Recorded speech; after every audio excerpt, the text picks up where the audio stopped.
Hello and welcome to Data Science Pills, the YouTube channel to get you started in your data science journey. Today, we're going to be talking about graphs and how to build graphs in R. In R, there are two main ways in which you can build graphs. You have the classic plots, which are functions that come pre-installed in R and are very easy to start with, but it's a bit hard to get there when it comes to build more complex plots. We also have ggplot, which is a R package that needs installation. And once you get with ggplot, you need a bit of understanding of how it works and its basic structure, but then it allows you to build very, very cool graphs. In this video, I will be covering classic plots, and I will leave ggplot for a later video. So having said this, let's get started. So today we're going to be working with the avocado dataset that you can find on Kaggle.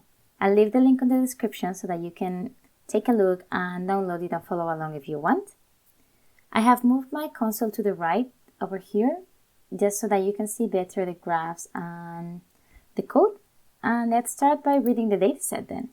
To read the dataset on R, you just have to use the function read CSV and just put the name of your file between semicolons, CSV.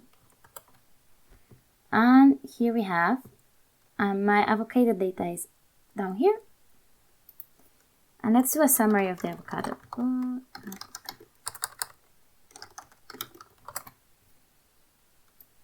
So if I make this larger and then run the function again, we'll be able to see the dataset better. We have a variable x, and this variable is an index. We have a variable date that's coded as character. Then we have some numeric variables telling us the average price of the avocados, the total volume, I guess, of sales, the total bags sold, small bags, large bags, on a determined date, on a determined region. And we also have a variable type. If you see, the variable type is coded as character and the variable region is coded as character. It's in our best interest to code these ones as factors, so as categories, because in reality, region is a category, so it's not a string of text. It means something, it's just, it's a category. So what we're going to start with is by cleaning the dataset. First, I'm going to get rid of that first column by establishing my variable avocado to the same variable, except that I'm going to remove the first column. In these square brackets means that I'm going to be indexing something inside it. The values before the comma are the rows. In this case, I leave it empty, so that means takes all the rows. And the values after the comma are the columns, and I'm saying, hey, everything except for the first column. We're going to also turn the region and the type into factors. So we're going to select the avocado region, and I want it to be a factor of the avocado region variable. So this is going to just replace avocado region, so that whole column, by a factor of avocado region. And we're going to do the same with the type. Type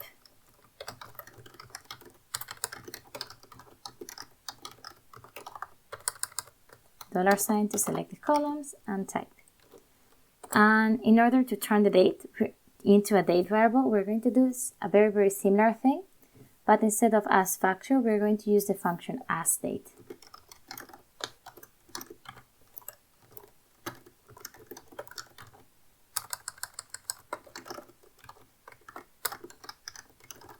So basically, we're just taking the variables and replacing them with the correct version of that variable.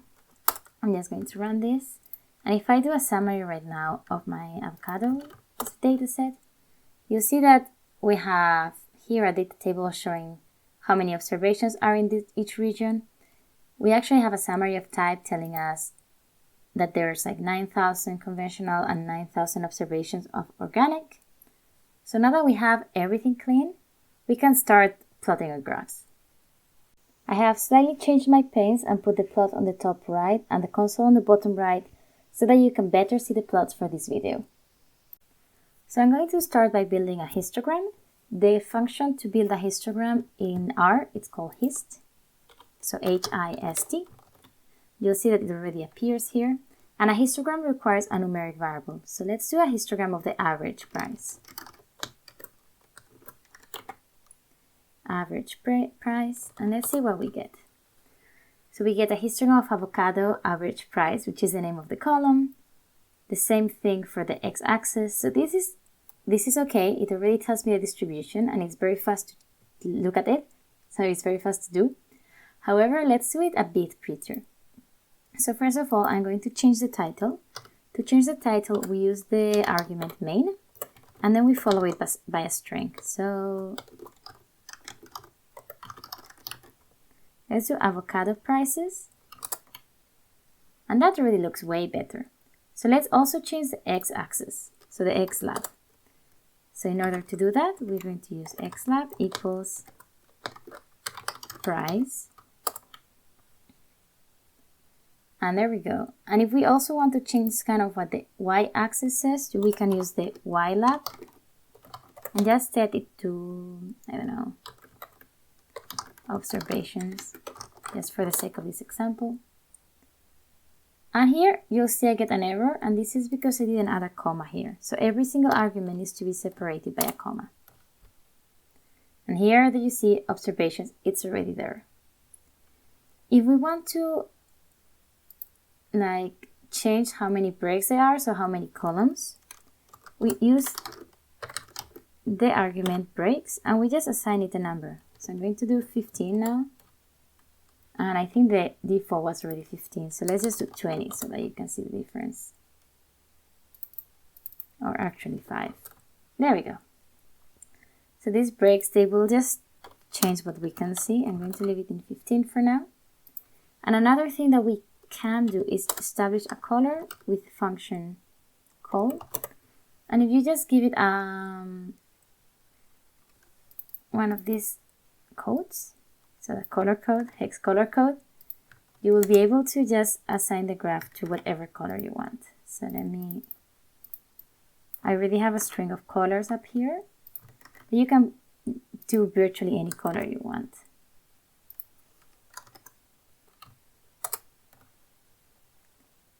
Okay, what did I do wrong here? There we go. So the color needs to be a string, so it needs to be between these inverted commas. And you see that my avocado color has changed.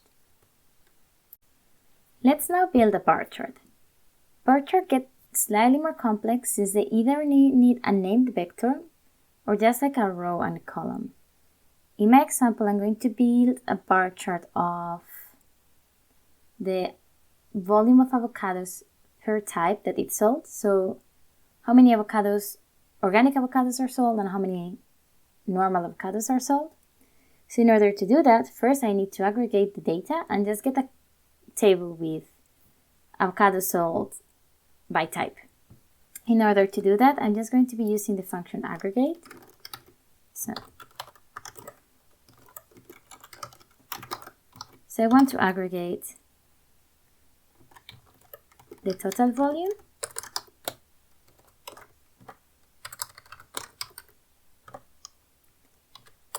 and I want to do it by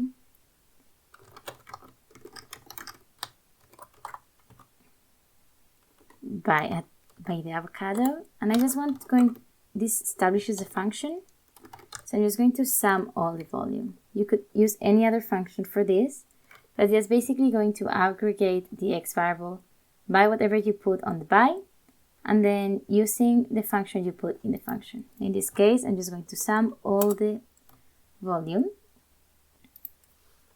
And then now we can proceed to plot sales type. Actually, if I clean my console, I can do a summary. Just so you know what we have.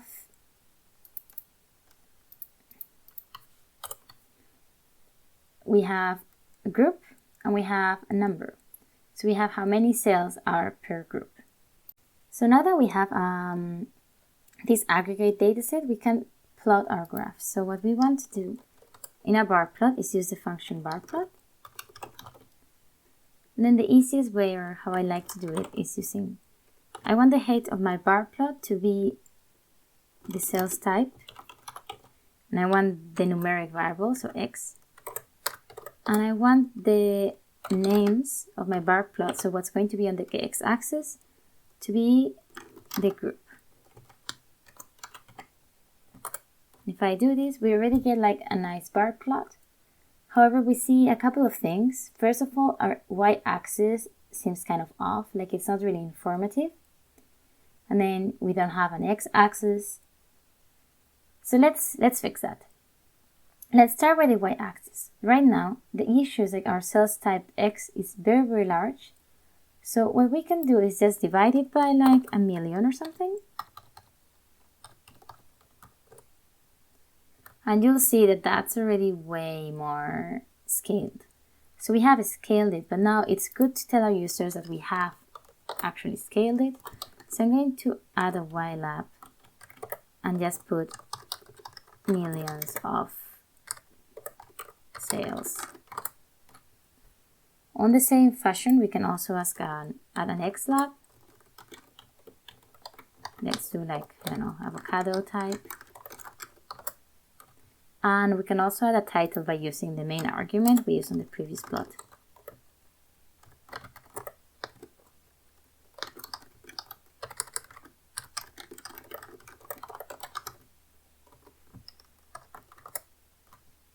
There we go. And again, if you want to change the color, we can actually use the same thing. So I'm just going to copy paste here. And it changed our color. So that's wonderful. Let's imagine that I wanted to add some information to my plot to say specifically how many avocados were sold in terms of like how many conventional and how many organic. In this case, I would need to add a text layer to my plot. And this is where plots start getting slightly tricky to build. So I'm going to just add my bar plot to a variable called barplot. And then I'm going to say, I want to add text. I want to add text to a bar plot, so x is going to be a bar plot. I want to add text to my plot. And then where do I want to locate my text? So that's the y variable of text. So in my case, I want to locate it more or less at the same level as my y variable. So I'm just going to like copy paste this here. And then what do I want to add as a text? That is the labels. So again, more or less the same. And then I just want to add like a PO position, which is just to avoid overlapping. I'm just going to put POS to 3. And we see that we can see the organic down here, but we cannot see the number of conventionals. The reason behind it, or the reason for it, is because our y-axis is just so large and it doesn't affect, there's no room to put this number. So this number is being plotted outside of the plot limits. So in order to avoid that from happening, we're just going to add here a ylim variable that would make our limits, so ylim argument, sorry, that would make our limits a bit larger. So let's just say 0, and I think like I was testing before, like 17,000 should be enough. I did this by test and trial, like locating how much our, oh no, I need a bit more. My labels need to be, so let's do 18,000. There we go. And another thing we could do is rounding these numbers, because these numbers do not look very good. So I'm going to just do a round variable in front of my label. So instead of plotting the sales type divided by 1,000,000, I'm plotting just the round of it. So I'm just rounding that value. And there we go. And you could also add kind of more things into this and change the labels a bit more. But just for the sake of this video, let's leave it like this. And let's go on. So building a pie chart works very, very similar as building a bar plot, but it has slightly different arguments. So I'm going to use the pie the pie function.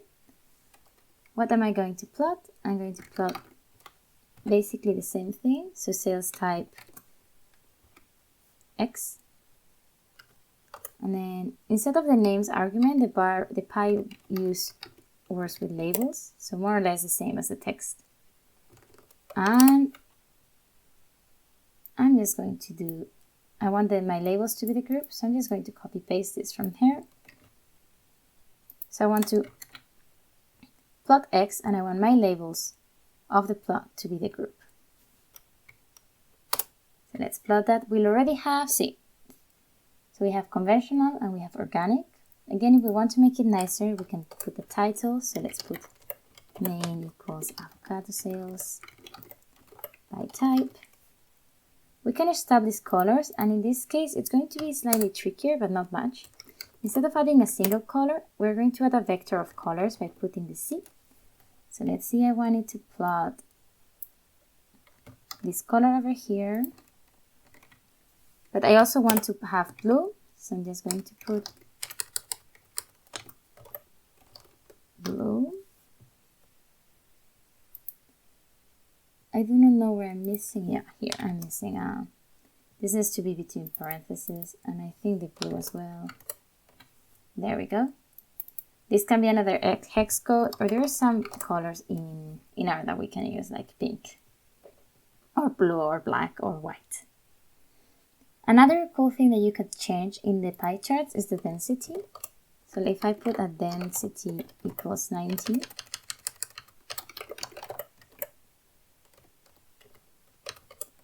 you'll see that these gray lines appear. So basically a very low density means that my pie chart will barely be filled, and a very high density will fill my pie chart a bit more.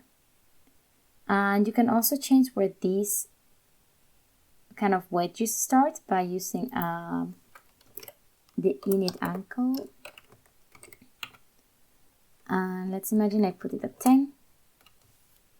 So you see it moved a bit. If I put it at 1, it will move a bit more. Let's put it at 100. So it just establishes where am I going to start the circles, or where am I going to start the variables. It's useful to just rotate the pie chart. Now let's see if I want to change the labels of my plot. So I want it to specify what percentage is organic and what percentage is conventional. We can do this by changing the labels argument. So I'm going to create a variables labels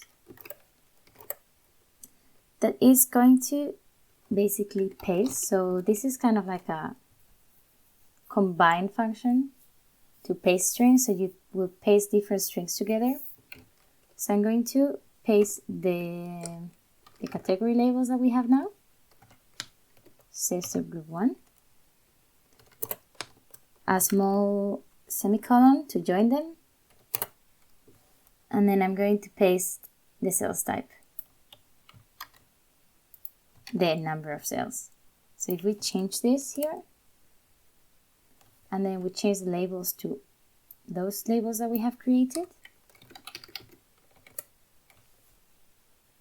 we'll get a big number. Now let's say I want the percentage. So if I want the percentage, I just need the total, and to divide by the total, and to multiply by 100. So I'm just going to do a parenthesis here, divide by the sum of sales type X, so just by the total, and multiply by 100.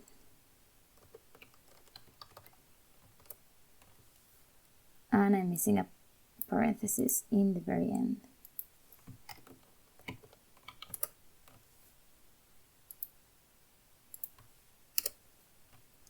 And now when I do the labels, you'll see that it has changed to percentages.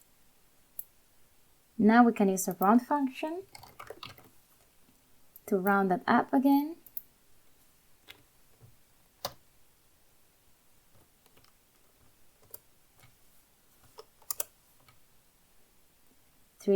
And in a round function actually, so let's see. We can, that's the wrong one here. We can add that 2 so that it runs to 2 decimals. And lastly, we can actually put a percentage by expanding or pasting and putting a percentage here. So we have basically created a very long label, but in our graph it looks very, very nice. The last plot we're going to build is a box plot, which is very, very easy to build. So we just put a box plot of avocado average price. And that's basically what you need. You can edit the color in the same way as we did previously, and you can edit the title on the same way as we did previously by using just main. And a cool thing you can do with Boxplots is to just do a little function to plot by a type. So you would use the little curly sign over here. I copy pasted it because it's currently not on my keyboard, but some keyboards have it under the number 4. So I'm going to plot the price, and I'm going to kind of divide it by the avocado type. So I'm going to have 2 box plots, one for conventional avocados and one for organic avocados. This is the same type of kind of function that you will use later for regressions and for many other models in R. So it's just good to get a hand of how it works. I'm plotting the price by type, and we'll get a little box plot here. So I hope you learn how to build graphs now in R. I have a little challenge for you in case you want to practice. If you need help, I'll put some tips in the description, and you can find all the material covered in this video in the GitHub link below. And that's all for today. Thank you for watching. Feel free to leave a little thumbs up if you liked the video, and do not forget to subscribe to learn more about data science.